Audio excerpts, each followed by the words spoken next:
Good morning, everyone. In this podcast, I will introduce to you what is about positive psychology and each of its theory and criticism and how it became as a foundation or a branch of psychology in terms of research. In the early days, psychology was only about research. They wanted to understand how our reflexes, perception, and behavior work. Now, you can tell psychology was all about to treat and to cure mental illness. Mental illness became a popular topic after World War I and II because soldiers have been experiencing many traumatic experiences after each traumatic event. Now, back then, on how they were treated was they were told to try to forget and move on with their life. It does not actually work, but that is how they were treated back then. But today, we have treatments that could cure mental illness. So how do we become creative in a way? It's because we spend most of our lives trying to feel more meaning and happiness. And that means we tried and we strive to discover and life what many philosophers and psychologists would call the good life. Is it possible that through science and understanding we could figure out what good life consists of so that we can teach that to everyone? Now that is a thought in what positive psychology would hope to achieve. In 1998, Dr. Martin Seligman created the new field that is now part of psychology called the positive psychology. Positive psychology is a branch of study within the field of psychology and is defined as the scientific study of what makes life most worth living. Well, positive psychology began as a formal discipline when Martin Seligman chooses it as his theme when he was the president of the American Psychological Association. Now, how did it came around? Seligman researched and learned about depression and proved that depression can be learned. And he also echoed the work of the humanistic psychologist Abraham Maslow, the person who created a theory on motivation, also known as the hierarchy of needs. And he once stated that psychology focused too much on what's wrong with the people and not enough on what's right, which led to a question of Seligman asking, "What about optimism?" Because of his contributions, psychology has moved too much far away from its original roots, which were to make the lives of all people more fulfilling and productive, and too much looking forward to the important but not all important area of curing mental illness. And because of that, it is being seen as a response to Freud and psychology in general. Maslow and other humanistic psychologists wrote about how curing mental illness and neurosis isn't good enough to give patients a good life.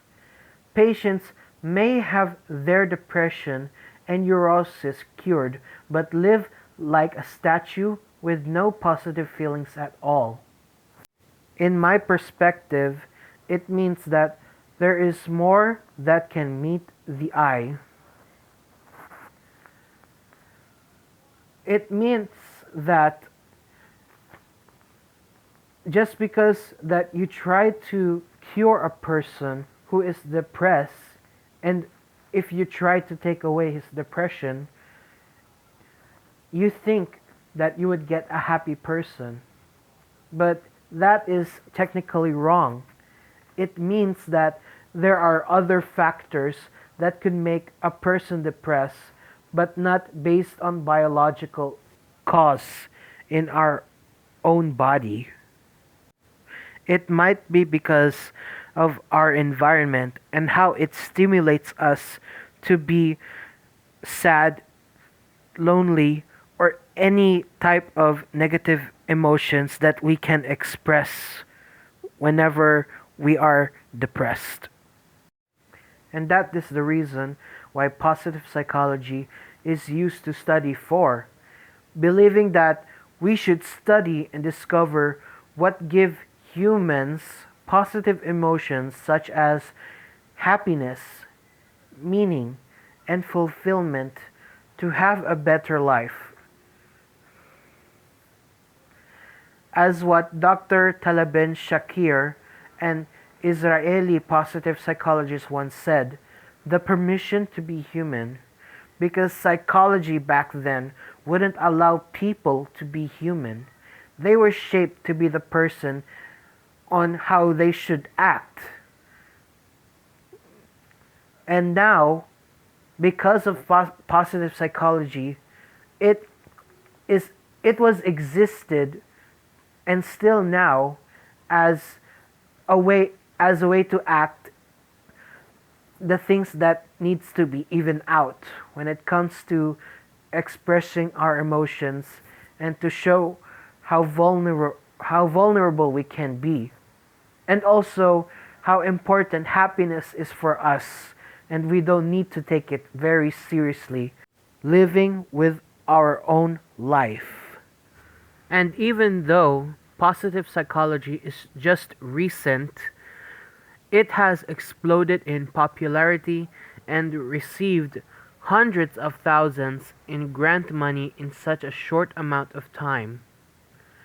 And so, for the other findings of research in positive psychology, and hopefully you'll see what it hopes to accomplish, we go to some of the theories being taught by some of the core influencers, so you can also hear what it hopes to accomplish. Research of positive psychology has covered many areas, including happiness at set point levels, or theory that happiness on the average is genetically determined or partially genetically determined. You can think personality, marriage, parenting, intelligence, and so on and so more. When these major themes were discovered, it shows that shifting one's perspective can increase and maximize the potential for happiness in many of our everyday lives. In 2005, studies have shown that practicing gratitude is a great contributor to our happiness in life, which means not only do we try to gain rewards for ourselves, but we also try to show gratitude by rewarding for someone who do not have the things that we have. And another study shows that spending time with people who are naturally happy increases your overall levels of happiness. So, the people that you have met, either stranger or those that became your friends, and if they are naturally happy and if they feed you off with a very positive energy and a positive emotions when they are around with you, then that is an example of how it can increase your happiness as well. Now, let's talk about money. When you heard the word money, you think of buying something that you want. But studies have also shown that it is one of those things that doesn't influences your happiness too. It has been shown that people overestimate the impact of money on their happiness. And remember, money does have some influence, but achieving a high level of wealth does not drastically impact one's happiness.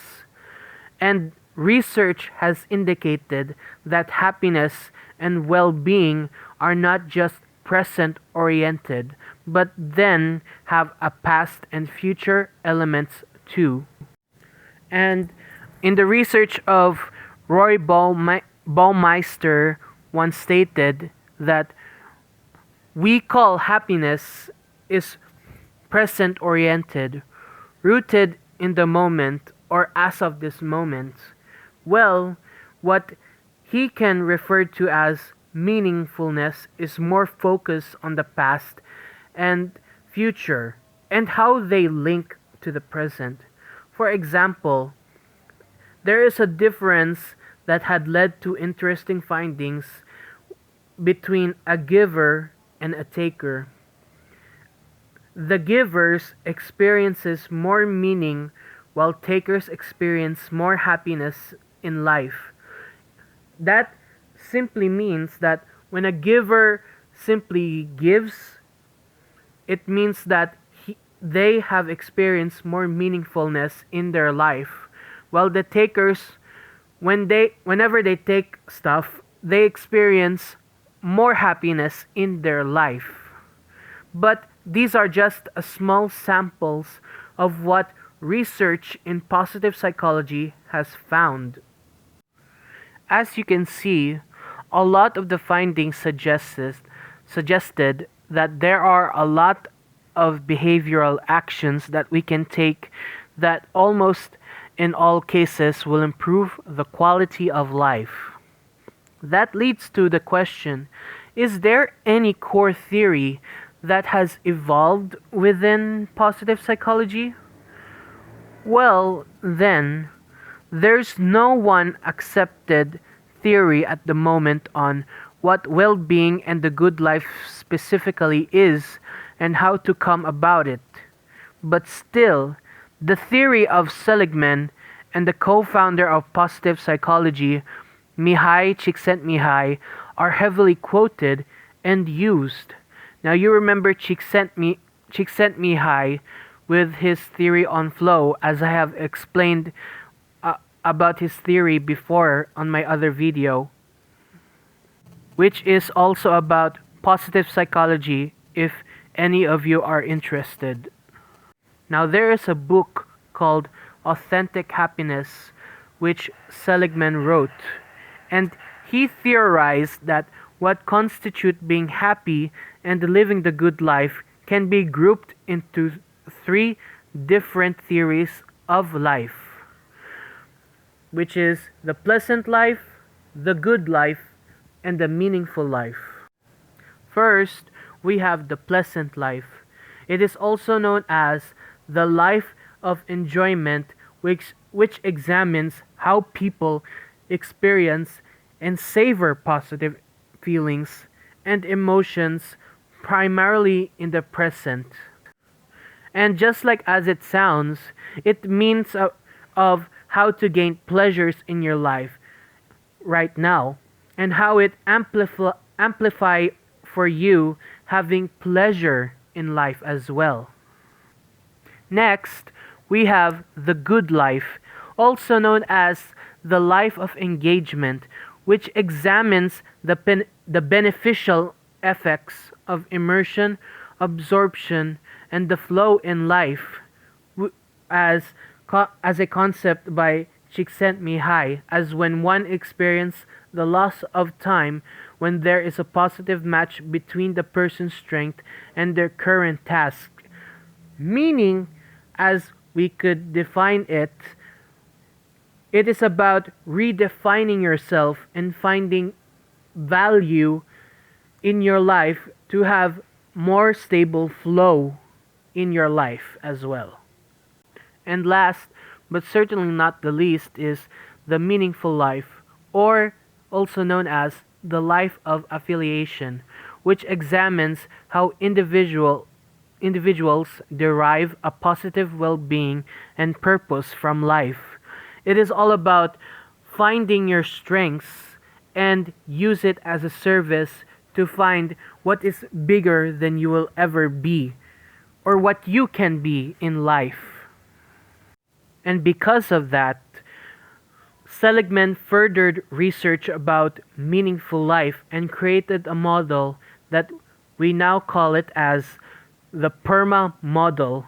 A PERMA model is has its own core values of meaningful life and also the well-being. It is an acronym that is found within positive psychology and gives more definition on a human well-being and meaningful life in terms of discovering themselves. To understand further of this model, we have positive emotions, engagements, relationships, meaning, and accomplishments. Now, positive emotions is all about your high well-being of expressing your positive emotions and you enjoying yourself in the moment. And another, engagement, more like we are engaged to something that we love to do. And if we are not engaged to something, then that could be somewhat of a disadvantage in trying to gain a meaning into our lives. Relationship is important for us to have not just only a social support, but to also gain uh, a deeper connection with other people in order to feel like we are not alone. And if we lose that, then we could suffer loneliness in our lives, or and what the Filipino would experience, either a separation anxiety, for example. But that's just an example. Do not take it for a word that I'm trying to say, but for me that's my example. If ever we do not have people around us. Now, meaning in the model explains on how we involve a sense of meaning and finding a purpose in our life. And if being happy in the present isn't enough, then that's the reason why meaning is part of trying to find a definition of what we can do to find a greater purpose in this life also. And lastly, accomplishments. Now, before we accomplish something, we always set our goals.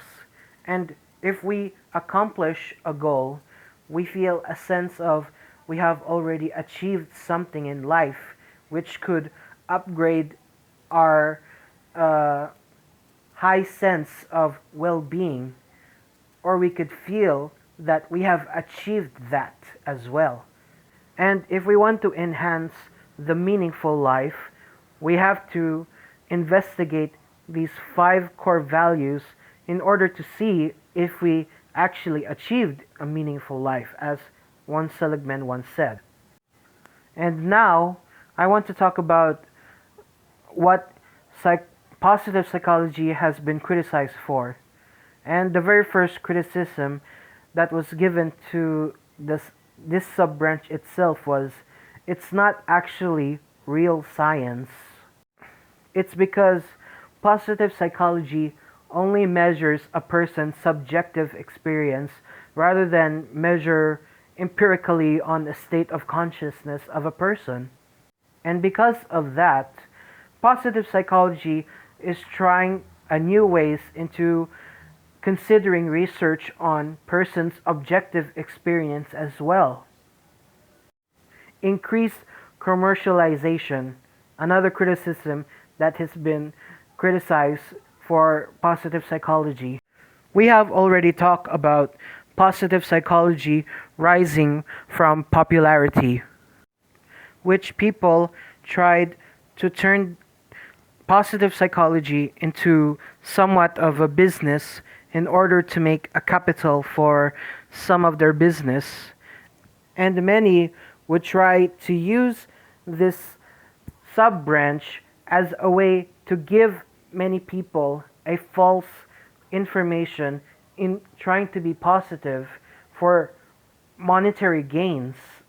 And It so happened that there have been many, many books that are written with a title called Positive Psychology, where the book says it can promise you a meaning of life, which Seligman or any other positive psychologist wouldn't acknowledge or had the knowledge of it being published as well. And it has been and it sell and it was sold for a higher price than any of their books, if I'm being honest. Another is the ties to religious organizations. There have been a few religious organizations that affiliated their studies on religion with positive psychology, although it is not very clear, but it can be seen in any other ways if you can listen very clearly in what they're trying to speak.